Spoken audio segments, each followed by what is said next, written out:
se hace en otros países. No sé cómo se piensa, porque renunciar a tener comercio en el borde costero creo que es muy difícil, porque comercialmente es muy interesante, pero tal vez se pueden tomar medidas de mitigación, no hacer este uso indiscriminado y hacer algo un poco más racional para como equilibrar la balanza. Sí, o sea, digamos, normalmente, y las cosas han ido tendiendo a eso poco a poco, lo más lógico, lo más razonable es, por ejemplo, los restaurantes en los bordes costeros. Un restaurante nunca congrega tanta gente como para que no sea posible evacuarla. No así un mall. Los paseos peatonales. ¿Qué ocurre con los hoteles? ¿Cómo? Por ejemplo, los hoteles. Tenemos casos de hoteles en la quinta región que están prácticamente sobre el Roquerío. Ahora, los hoteles son una zona de riesgo importante y sobre todo en la medida en que la evacuación de esas personas no necesariamente está garantizada.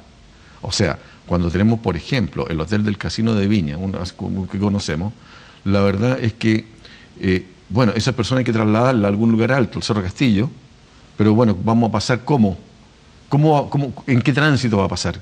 ¿En qué dirección? ¿Será posible, bajo una condición real, que eso suceda?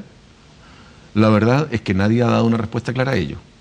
Alfonso, lo que hoy día ya está. O sea, nadie va a sacar los hoteles, ni los malls, ni...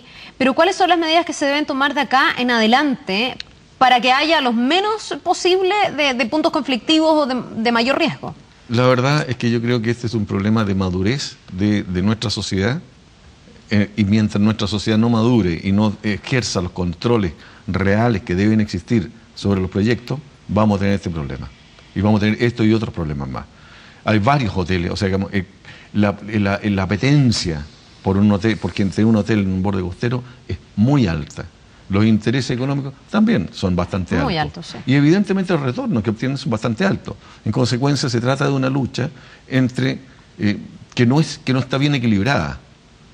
Por ejemplo, hay un hotel en que se está construyendo en Punta Piquero, en la zona del camino de entre Reñaca y Concón, en que, digamos, ha habido una oposición de la población, pero fuerte.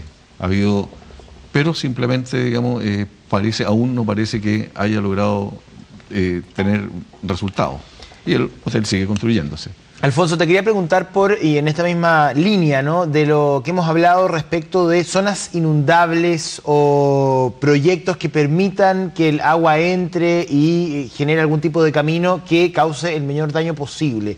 ¿Qué podemos definir como una zona inundable y qué se puede pensar para una zona inundable? Hemos hablado de parques, por ejemplo, etcétera. ¿Hay algunas otras alternativas? Sí, mira, en realidad, con respecto a marejada, no hay que preocuparse por la zona inundable.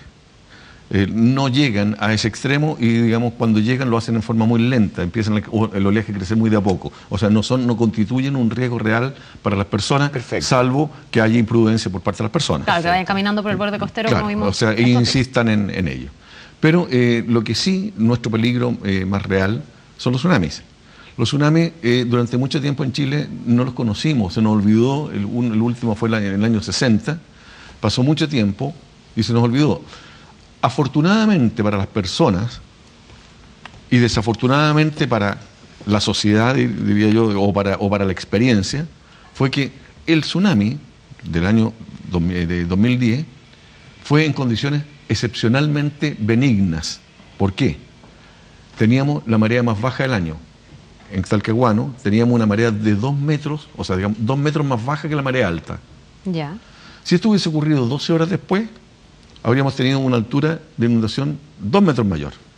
Y esto habría significado que en vez de la zona que se inundó de Talcahuano, que debe abarcar unos 7 a 10 kilómetros cuadrados, se habría transformado en el orden de 100 kilómetros cuadrados. O sea, llega mucho más allá el agua. Mucho más allá y mucho más arriba. Probablemente habríamos tenido una cantidad de muertos que habría sido brutalmente alta. Además, Talcahuano ascendió 50 centímetros. El suelo ascendió. Es parte de los procesos de sismos mayores, los ascensos y los descensos. Por lo tanto, fueron 2,50 metros. Y esos 2,50 metros habría significado prácticamente todo Talcahuano bajo agua. O sea, tenemos que empezar a tener cuidado. La verdad es que en algún instante del futuro cercano tiene que producirse un sismo en la zona norte del país, en la zona comprendida entre Arica y donde está esta laguna sísmica que hace muchos años no hay un sismo. El problema es que esa laguna sísmica cada día está más evidente que está en su fase terminal.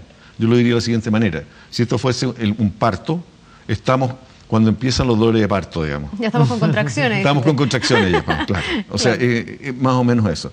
El problema es que ese sismo va a ser un sismo fuerte.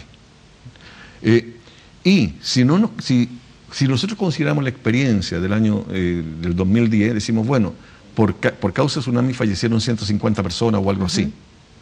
Bueno, al final, no sé, en un accidente automovilístico puede responder alguien, muere más o menos más gente que eso. Bueno, podemos pasar a otro nivel si no tenemos cuidado o si las condiciones no son las adecuadas, a un nivel como por ejemplo sudeste asiático, como por ejemplo Japón, que son sismos bastante equivalentes, tsunamis bastante equivalentes, pero nosotros tuvimos condiciones muy buenas. Lo importante es que agradezcamos esas buenas condiciones que salvó gente, pero que entendamos de verdad de que efectivamente vivimos en un país de alto riesgo sísmico. Y ese entender de verdad cuánto pasa por la construcción, por la planificación y cuánto pasa por la educación. Usted toca el tema del sudeste asiático, por ejemplo, y en el sudeste asiático todavía el comercio está en el mar, todavía, pero lo que se han hecho es tener vías de evacuación muy expeditas. Cuando uno va a un hotel le entregan toda la información. Hay como una conciencia de que el mar ya no es lo benévolo que era antes, ya no lo miran como algo inocuo, como lo miraban antes de este tremendo tsunami que tuvieron en muchísimas costas del sudeste asiático. ¿Cuánto influye la educación también en Chile? Porque yo siento que aquí no hay tanta conciencia. Efectivamente no hay. O sea, uno va a un hotel y no todos tienen un plano de evacuación, por ejemplo, o de distinguir cuáles son los puntos seguros de la ciudad. Es más, yo creo que, digamos, en general, nosotros muchas veces tratamos de ocultar que existe un determinado peligro para no espantar a los clientes. Y me parece que eso es grave. Eso no es ético. Ahora, por otro lado, es importante entender una cosa, que no hay borde costero que no tenga un cierto grado de riesgo. Lógico. Y al mar no se le puede frenar. Así, no se lo puede frenar. Hay que aprender a convivir con él. Sí, yo creo que la educación es uno de los temas más fundamentales. Sí. De repente, bueno, esto mismo, de conversarlo, de entender que el mar no es tan amigable como uno lo ve, o que nos puede jugar una mala pasada. O sea, la verdad es que el mar no nos va a jugar malas pasadas si estamos precavidos y tenemos los elementos suficientes, y si la sociedad como tal se ha organizado para que efectivamente minimizarlo. Pero y eso depende de la planificación. En la medida que empecemos a apelotonar gente en el borde costero, la estamos exponiendo. En la medida en que lo hagamos como un bien común que efectivamente puede ser disfrutado por todos, pero de forma razonable, seguramente vamos a tener mayor reparto de riquezas para la población y al mismo tiempo vamos a tener también bastante más seguridad y equilibrio social. Bien, pues Alfonso, le queremos agradecer por esta entrevista en Semana 24. Que le vaya muy bien. Vamos a la pausa y ya venimos con un sol ahí sobre la región metropolitana. Muy bonito. Está tan lindo, se ve la cordillera, preciosa. Sí. Se ve preciosa.